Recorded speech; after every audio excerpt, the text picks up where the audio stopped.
राष्ट्रपति द्रौपदी मुर्मू ने इस बात पर जोर दिया कि स्वच्छता से ही देश स्वस्थ और विकसित होगा। उन्होंने मध्य प्रदेश के उज्जैन में सफाई मित्र सम्मेलन को संबोधित किया। वर्ल्ड फूड इंडिया प्रदर्शनी नई दिल्ली में शुरू। प्रधानमंत्री नरेंद्र मोदी ने कहा, सरकार खाद्य क्षेत्र में नवाचार, स्थिरता और सुरक्षा के लिए वैश्विक मानक स्थापित करने के लिए प्रतिबद्ध।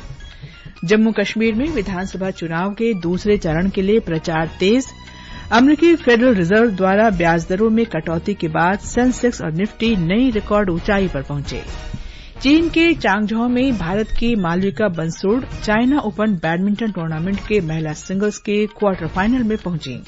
और क्रिकेट में भारत तथा बांग्लादेश के बीच 2 टेस्ट मैचों की श्रृंखला का पहला मैच चेन्नई में जारी।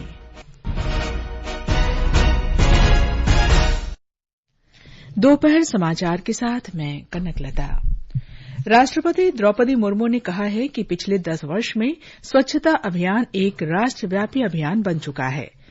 राष्ट्रपति ने आज उज्जैन में सफाई मित्र सम्मेलन को संबोधित करते हुए प्रसन्नता व्यक्त की कि मध्य प्रदेश के कई शहर सफाई मित्र सुरक्षित शहर घोषित किए गए हैं। स्वच्छ भारत मिशन द्वारा हमारे देशवासियों में स्वच्छता के प्रति जागरूकता बढ़ी है तथा अभूतपूर्व व्यवहार परिवर्तन हुआ है। ये देखकर मुझे हार्दिक प्रसन्नता हो रही है। स्वच्छ भारत मिशन के तहत खुले में शौच से मुक्ति के लिए 11 करोड़ से अधिक शौचालय तथा लगभग 2.25 लाख सामुदायिक स्वच्छता परिसर बनाया गया है। मुझे ये जानकर प्रसन्नता हुई है कि मध्य प्रदेश में अनेक शहरों को सफाई मित्र सुरक्षित शहर घोषित किया गया है। राष्ट्रपति ने कहा कि स्वच्छता से ही देश स्वस्थ और विकसित होगा। उन्होंने कहा कि महाकाल की नगरी उज्जैन में संस्कृति और सभ्यता की परंपरा सदियों से निरंतर विद्यमान है। राष्ट्रपति ने कहा कि 2025 तक चलने वाले स्वच्छ भारत अभियान के दूसरे चरण में हमें पूर्ण स्वच्छता का लक्ष्य हासिल करना है। स्वच्छ भारत मिशन के दूसरे चरण के दौरान जो वर्ष 2025 तक चलेगा, हमें संपूर्ण स्वच्छता का लक्ष्य पूरा करना है। खुले में शौच से मुक्त रहने की स्थिति को बनाए रखते हुए सॉलिड और लिक्विड वेस्ट मैनेजमेंट में राष्ट्रीय लक्ष्यों का प्राप्त करना होगा। आगामी गांधी जयंती तक पूरे देश में स्वभाव स्वच्छता, संस्कार स्वच्छता के संदेश को प्रसारित करने का अभियान प्रगति पर है। कार्यक्रम में राष्ट्रपति मुर्मू ने 5 सफाई कर्मियों को सम्मानित भी किया। उन्होंने इस अवसर पर उज्जैन तथा इंदौर के बीच 6 लेन वाले राजमार्ग के निर्माण के लिए वर्चुअल माध्यम से भूमि पूजन किया। इस अवसर पर मुख्यमंत्री डॉ मोहन यादव ने कहा कि स्वच्छ भारत अभियान में मध्यप्रदेश ने देश में दूसरा स्थान हासिल किया है।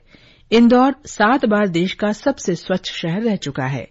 भोपाल को सबसे स्वच्छ राजधानी होने का गौरव प्राप्त हुआ है। राज्यपाल मंगूभाई पटेल ने कहा कि उज्जैन इंदौर राजमार्ग 6 लेन का बन जाने से उज्जैन आने वाले श्रद्धालुओं को सुविधा होगी। इससे पर्यटन को बढ़ावा मिलेगा, साथ ही क्षेत्र में सामाजिक तथा धार्मिक विकास भी होगा। एक रिपोर्ट। राष्ट्रपति ने जिस उज्जैन इंदौर 6 लेन हाईवे का भूमि पूजन किया है वह 1692 करोड़ रुपए से अधिक की लागत से बनकर तैयार होगा। इस सड़क को 2.5 साल में बनाने का लक्ष्य रखा गया है। उज्जैन इंदौर 6 लेन हाईवे पर्यटन, सामाजिक और धार्मिक विकास का मार्ग प्रशस्त करेगा। राष्ट्रपति मुर्मू आज पहली बार महाकालेश्वर मंदिर के दर्शन भी करने गयी। उनके स्वागत में मंदिर और महाकाल लोक को फूलों से सजाया गया था। राष्ट्रपति ने स्वच्छता ही सेवा पखवाड़ा के तहत मंदिर परिसर में श्रमदान भी किया। महाकाल लोक के दर्शन के बाद उन्होंने त्रिवेणी सभा मंडप में मूर्ति बना रहे मूर्तिकारों से बातचीत की। राष्ट्रपति आज इंदौर में देवी अहिल्या विश्वविद्यालय के दीक्षांत समारोह को भी संबोधित करेंगे। संजीव शर्मा, आकाशवाणी समाचार, भोपाल। प्रधानमंत्री नरेंद्र मोदी ने कहा है कि सरकार देश के खाद्य क्षेत्र में नवाचार, स्थिरता और सुरक्षा के वैश्विक मानक स्थापित करने के लिए प्रतिबद्ध है। आज नई दिल्ली के भारत मंडपम में आयोजित वर्ल्ड फूड इंडिया 2024 प्रदर्शनी के अवसर पर एक वीडियो संदेश में प्रधानमंत्री ने कहा कि भारत में एक जीवंत और विविध खाद्य संस्कृति है। किसान देश के खाद्य पारिस्थितिकी तंत्र की रीढ़ हैं। सरकार किसानों की मदद के लिए नई नीतियां लेकर आ रही है। प्रधानमंत्री ने कहा कि सरकार देश में रोजगार के अवसर पैदा करने के लिए आधुनिक बुनियादी ढांचे और श्रृंखलाओं का एक मजबूत पारिस्थितिकी तंत्र बना रही है। प्रधानमंत्री ने वर्ल्ड फूड इंडिया 2024 में कई देशों की भागीदारी पर कहा कि ये दुनिया के साथ काम करने का एक आदर्श मंच है। उन्होंने आशा व्यक्त की कि इस मंच पर खाद्य सुरक्षा, गुणवत्ता मानकों और सर्वोत्तम प्रथाओं जैसे व्यापक मुद्दों पर चर्चा की जाएगी। उपभोक्ता मामले, खाद्य और सार्वजनिक वितरण मंत्री प्रहलाद जोशी ने प्रसंस्करण उत्पादों की गुणवत्ता और ब्रांडिंग बढ़ाने की आवश्यकता पर बल दिया। World Food India is a very good initiative to recognize the potential of the food processing sector, transforming India as food basket of the world. India's strategic geographic location, a consumer base over 1.4 billion people and a large workforce coupled with the conducive business environments makes it a prominent hub of the global food. खाद्य प्रसंस्करण उद्योग मंत्री चिराग पासवान ने कहा कि खाद्य तथा प्रसंस्करण क्षेत्र किसानों को सशक्त बनाने में महत्वपूर्ण भूमिका निभा रहा है। उन्होंने कहा कि देश की अर्थव्यवस्था को बढ़ावा देने और रोजगार सृजन में इस क्षेत्र का बहुत बड़ा योगदान है। प्रोसेसिंग विद प्रोस्पेरिटी इस सोच के साथ हम लोग आगे बढ़ने का काम कर रहे हैं। प्रधानमंत्री जी की सोच है कि आने वाले दिनों में कैसे भारत एक फूड बास्केट के तौर पर दुनिया के सामने हम लोग अपने आप को प्रस्तुत कर सके, कैसे भारत कंट्रीब्यूट कर सके अंतर्राष्ट्रीय स्तर पर, कैसे भारत की फूड प्रोसेसिंग इंडस्ट्री अंतर्राष्ट्रीय स्तर पर एक अपनी पहचान बना सके। मैं समझता हूं कि ये शुरुआत है, पर इस सोच को आगे बढ़ाने के लिए जितनी बाधाएं आएंगी उन बाधाओं को दूर करने के संकल्प के साथ हम लोग आगे बढ़ने का प्रयास कर रहे हैं। हमारे संवाददाता ने प्रदर्शनी में हिस्सा ले रहे कुछ प्रतिभागियों से बात की। उन्होंने बताया कि उन्हें घरेलू और अंतर्राष्ट्रीय कंपनियों के समक्ष अपने उत्पाद प्रदर्शित करने का ये बहुत ही अच्छा मौका मिला है। मेरा नाम निसर्ग सोनी है और हमारा स्टार्टअप का नाम है इम्यूनोप्लस आयुर्वेदिक फूड। ये हमारा स्टार्टअप है बेस्ड ऑन आयुर्वेदा के बुक्स पे आधारित है, जिसमें हमारी प्रोडक्ट्स है च्यवनप्राश, बादाम पाक और चूरी, जिसको हम आयुर्वेदिक माउथ फ्रेशनर भी बोलते हैं। जो हमारी जो प्रोडक्ट्स है वो बिल्कुल नेचुरल और आयुर्वेदिक हर्ब्स के ऊपर बनाई हुई है, जिसमें कोई प्रिजर्वेटिव नहीं, कोई आर्टिफिशियल कलर नहीं, कोई फ्लेवर नहीं है। हम अभी वर्ल्ड फूड इंडिया में के प्लेटफॉर्म पे आए हैं स्टार्टअप पेविलियन के ऊपर। तो यहाँ पे हमें इम्पोर्टर और एक्सपोर्टर और बहुत बड़े बिजनेस और ट्रेडर्स का बहुत सहयोग मिल रहा है। Hello, my name is Manpreet and I am from Punjab. हम लोग यहाँ पे वर्ल्ड फूड इंडिया एग्जीबिशन में पार्ट कर रहे हैं। वन डिस्ट्रिक्ट वन प्रोडक्ट की जो स्कीम है गवर्नमेंट की, उसके थ्रू हम लोग पंजाब से आए हैं और हमारे पास हनी के बहुत सारे डिफरेंट प्रोडक्ट्स हैं जो बहुत सारी मॉडर्न नीड्स के साथ कंपैटिबल हैं। केंद्र सरकार कृषि अनुसंधान और तकनीक पर अगले महीने से कृषि चौपाल नाम से रेडियो और टीवी कार्यक्रम शुरू करेगी। आकाशवाणी और दूरदर्शन पर प्रसारित होने वाले कार्यक्रम का उद्देश्य किसानों को नवीनतम कृषि अनुसंधान और तकनीक की जानकारी उपलब्ध कराना है। कृषि मंत्री शिवराज सिंह चौहान ने आज नई दिल्ली में कृषि मंत्रालय की 100 दिन की उपलब्धियां बताते हुए इस कार्यक्रम की घोषणा की।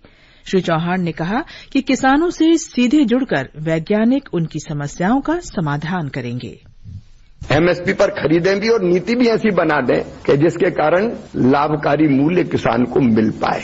हमने अभी तक जो एजेंसीज खरीदती थी तिलहन, उनके लिए बैंक गारंटी की सीमा थी 40,500 करोड़ रुपया, उसको बढ़ा के 45,000 करोड़ रुपया हमने कर दी। फैसले है इनका लाभ इसी सीजन में, खरीफ के सीजन में जब फसल आएगी तो किसानों को मिलेगा और इन सब का परिणाम ये होगा कि किसानों को लाभकारी मूल्य मिलेगा। वो हमारी प्रतिबद्धता है और उसको हम पूरा करके रहेंगे।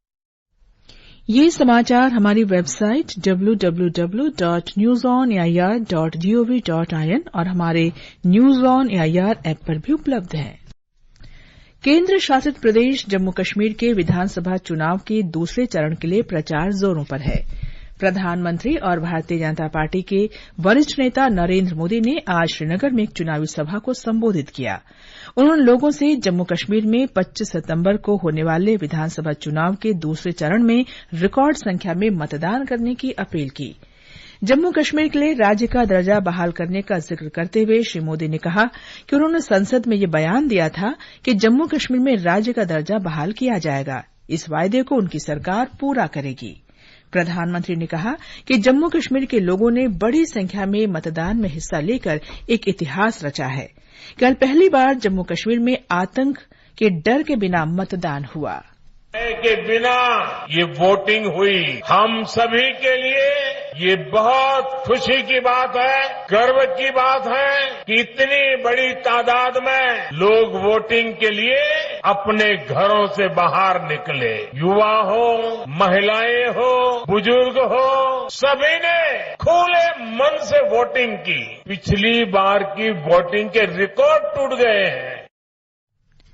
जम्मू कश्मीर की विशेष चुनाव श्रृंखला में आज हम चर्चा करेंगे गांदरबल विधानसभा सीट की एक रिपोर्ट।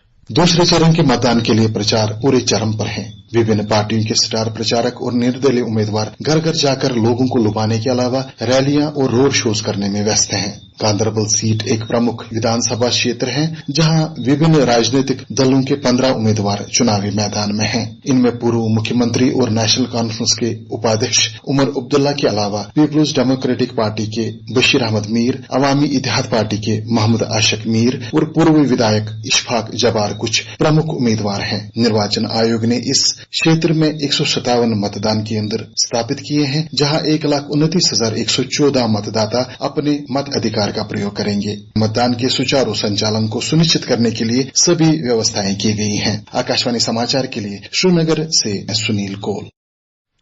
हरियाणा में एक ही चरण में हो रहे विधानसभा चुनाव के लिए प्रचार तेज हो गया है। विभिन्न राजनीतिक दलों के नेता रैलियां कर रहे हैं। कुल 1031 उम्मीदवार मैदान में हैं। 5 अक्टूबर को मतदान होगा और 8 अक्टूबर को मतगणना होगी। सिक्किम के मुख्यमंत्री और सिक्किम क्रांतिकारी मोर्चा पार्टी के प्रमुख प्रेम सिंह तमांग ने एक राष्ट्र एक चुनाव की व्यवस्था का समर्थन किया है। केंद्रीय मंत्रिमंडल ने कल एक राष्ट्र एक चुनाव के प्रस्ताव को मंजूरी दे दी थी। श्री तमांग ने आज कहा कि देश भर में एक साथ चुनाव कराने से बहुत फायदा होगा। सूचना और प्रसारण मंत्रालय क्षेत्रीय कार्यालयों के साथ मिलकर विशेष अभियान 4 चला रहा है। यह अभियान 2 से 31 अक्टूबर के बीच चलाया जाएगा। इस अभियान के तहत कार्यालय परिसर की स्वच्छता, मामलों को निपटाने, बेहतर स्थानीय प्रबंधन और संचार के विभिन्न माध्यम से जागरूकता फैलाने पर ध्यान केंद्रित किया जाएगा। सूचना और प्रसारण सचिव संजय जाजू ने सभी मीडिया इकाई प्रमुखों के साथ विशेष अभियान 4 की प्रगति की समीक्षा बैठक की। ये समाचार आकाशवाणी से प्रसारित किए जा रहे हैं। ताजा समाचार जानने के लिए आप हमारे social media handle @AIR news Hindi को फॉलो कर सकते हैं। श्रीलंका में राष्ट्रपति चुनाव के लिए प्रचार अभियान कल रात समाप्त हो गया। उम्मीदवारों ने कल शाम कोलंबो में कई जनसभाएं की। एक रिपोर्ट। जोशपूर्ण प्रचार के बाद कल शाम को अग्रणी उम्मीदवारों ने रैलियां निकाली जिसमें उन्होंने राष्ट्रपति चुनाव में जीत का भरोसा जताया। चुनाव आयोग ने मतदाताओं से आग्रह किया है कि मतदान करने से पहले स्वतंत्र रूप से सोचने के लिए इस मौन अवधि का उपयोग करें। चूंकि चुनाव समाप्त होने के 72 घंटे की अवधि के दौरान चुनाव प्रचार गतिविधियों पर प्रतिबंध है, इसलिए आयोग ने पुलिस को उल्लंघन करने वाले किसी भी दल के खिलाफ कार्रवाई करने का निर्देश दिया है। इस बीच चुनाव ड्यूटी के लिए 60,000 से अधिक पुलिस कर्मियों को प्रतिनियुक्ति की जा रही है। आयोग ने यह भी कहा है कि इस चुनाव के लिए राजनीतिक दलों द्वारा स्थापित सभी चुनावी कार्यालयों को आज आधी रात तक हटा दिया जाना चाहिए। अहमद मोइन फारूकी, आकाशवाणी समाचार, कोलंबो। अमेरिकी फेडरल रिजर्व द्वारा दरों में 50 आधार अंकों की बड़ी कटौती की खबर से उत्साहित भारतीय शेयर बाजार में आज जबरदस्त तेजी देखी गई। बॉम्बे स्टॉक एक्सचेंज का सेंसेक्स 687 अंक बढ़कर 83,635 अंक की नई ऊंचाई पर और निफ्टी भी 197 अंक बढ़कर 25,575 पर पहुंच गया। भारत और बांग्लादेश के बीच 2 टेस्ट मैचों की क्रिकेट श्रृंखला का पहला मैच चेन्नई में खेला जा रहा है। पहले बल्लेबाजी करते हुए भारत ने अपनी पहली पारी में 6 विकेट पर 176 रन बना लिए हैं। चाइना ओपन बैडमिंटन टूर्नामेंट 2024 में भारत की मालविका बंसोड़ ने महिला सिंगल्स में विश्व की 25वें नंबर की खिलाड़ी स्कॉटलैंड की क्रिस्टी गिलमर को हरा दिया है। उन्होंने गिलमर को हराकर क्वार्टर फाइनल में प्रवेश किया। अंत में मुख्य समाचार एक बार फिर। राष्ट्रपति द्रौपदी मुर्मू ने इस बात पर जोर दिया है कि स्वच्छता से ही देश स्वस्थ और विकसित होगा। वर्ल्ड फूड इंडिया प्रदर्शनी नई दिल्ली में शुरू। जम्मू कश्मीर में विधानसभा चुनाव के दूसरे चरण के लिए प्रचार तेज हो गया है। अमेरिकी फेडरल रिजर्व द्वारा ब्याज दरों में कटौती के बाद सेंसेक्स और निफ्टी नई रिकॉर्ड ऊंचाई पर पहुंचे। इसके साथ ही दोपहर समाचार का ये अंक समाप्त हुआ। नमस्कार।